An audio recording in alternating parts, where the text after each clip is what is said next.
August 2nd, 1990, Saddam Hussein's forces crashed through the defences of oil-rich Kuwait. In fear of an Iraqi invasion into Saudi Arabia, the United States and her coalition allies poured into the Arabian Peninsula to form a deterrent that would be known as Desert Shield. The result was a series of diplomatic talks, negotiations and counter-negotiations that rapidly declined into a no-hope situation. On August 17th, 1991, Desert Shield became Desert Storm.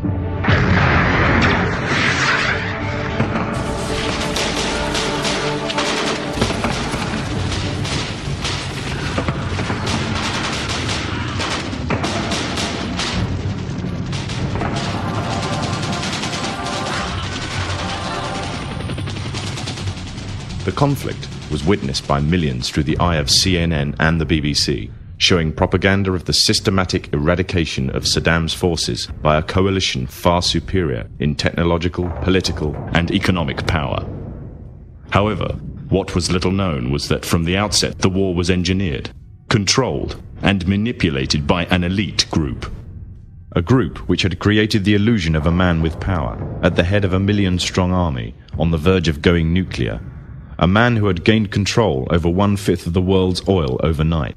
However, in reality, he was merely a pawn, in amongst many pawns, just a puppet in a grand master plan, with the Gulf War as a well-orchestrated stepping stone. The orchestrators of the war were by no means strangers to controlling major world events. In fact, they have done so for centuries. From the shadows, they have engineered every major war, revolution, and recession. They control everything you read, everything you hear, and everything you see. They have managed to indoctrinate an entire populace to their way of thinking, and have infiltrated key positions in places of authority. And it is from the shadows that they have created a new political order, a new economic order, and more sinister, a new religious order. Their ultimate aim is total global domination, and they will stop at nothing to reach their goal. The goal that was outlined in a speech given by former President of the United States, George Bush. What is at stake is more than one small country. It is a big idea, a new world order.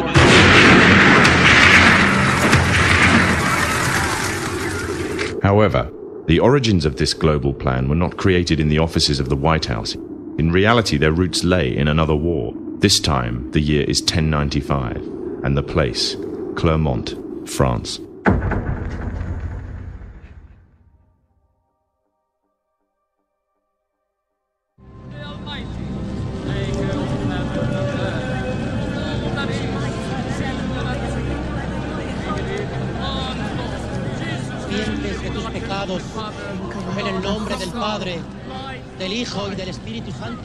The 11th century Europe was ruled by the Church, which held a firm grip on the hearts and minds of the people. This power enabled Pope Urban II to wage war on the Muslim Caliphate and crusade in what he called a War of the Cross, to recapture the land of Jerusalem. It had been under Muslim rule since the year 637, but in 1099 this rule was brought to a bloody and sudden end. In the name of the cross, women were raped and murdered. Children were put to the sword, and it is said that blood ran in the streets knee-high to the horses. Out of this land of bloodshed and terror, a group of men arose. Men that would stop at nothing to get what they wanted, no matter what the cost. 20 years after Jerusalem was taken, the Dome of the Rock was seized by a group of warrior monks calling themselves the Knights of the Temple of Solomon, or more simply, the Knights Templars.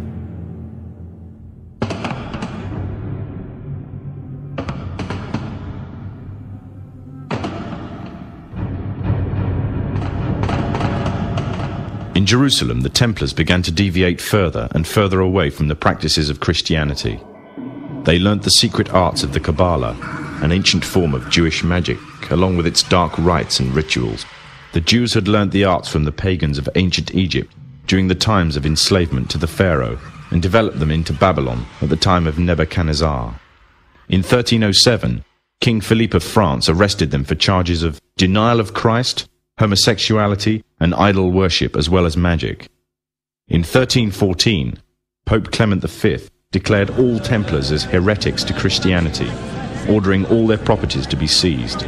Their leader, Jacques de Molay, was captured and burnt to the stake. The Templars were cornered, and just when it seemed they were finished forever, a glimmer of hope arose from a seemingly certain end.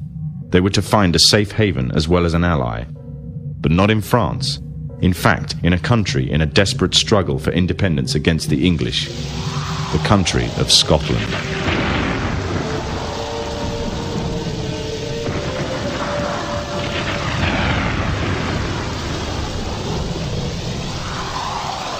For some, Scotland's hope of independence had died with the death of William Wallace.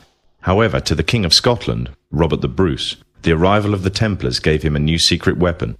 Their experience, gained over 200 years of fighting the mighty armies of Islam, had made them expert in combat and warfare, and more than a match for any army brought before them. In 1314, the Templars, allied with Robert the Bruce and his army, took to the fields of Bannockburn in the long-awaited showdown with the English. Robert the Bruce's foresight paid off. The 25,000-strong English army suffered a humiliating defeat at the hands of only 6,500 men. The dream of an independent Scotland had finally been achieved. The Templars had brought themselves back from the brink of destruction, and never again would they allow themselves to be destroyed. This time they would control the country by controlling its kings, and in order to preserve their secret order, the Templars would have to die, or more precisely, the name would have to die. The Templars who had escaped Europe were finally laid to rest in Roslin Chapel, Scotland, which stands to this day as sign of their presence in Britain. Their descendants became the true power of Scotland. In 1603, the death of Queen Elizabeth I left England without an heir to the throne. By virtue of descent, King James V of Scotland became King of England.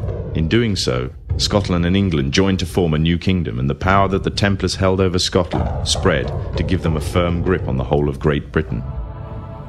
For over 100 years, the Templars concealed their activities, fading into the background until they were little known and little remembered. However, they did not cease to keep a firm grip on Britain. All the time they were planning, regrouping, and infiltrating positions of power in all corners of the kingdom. In 1717, the Templars made their reappearance in Europe. They had grown in both number and strength, and were now ready to coin a new identity, free from their reputation of the past, and given credibility by none other than the monarchy and aristocracy of England. And the name they chose for themselves was a name that would be known by many, but understood by a few. This new name, the Freemasons. The new identity and the grandeur of its members afforded the Masons with respect and dignity. The first royal member of the Freemasons was Frederick, Prince of Wales. The latest members include Prince Philip, the Duke of Edinburgh, and consort to the current Queen of England, Elizabeth II, who herself is a grand patron to the Masons.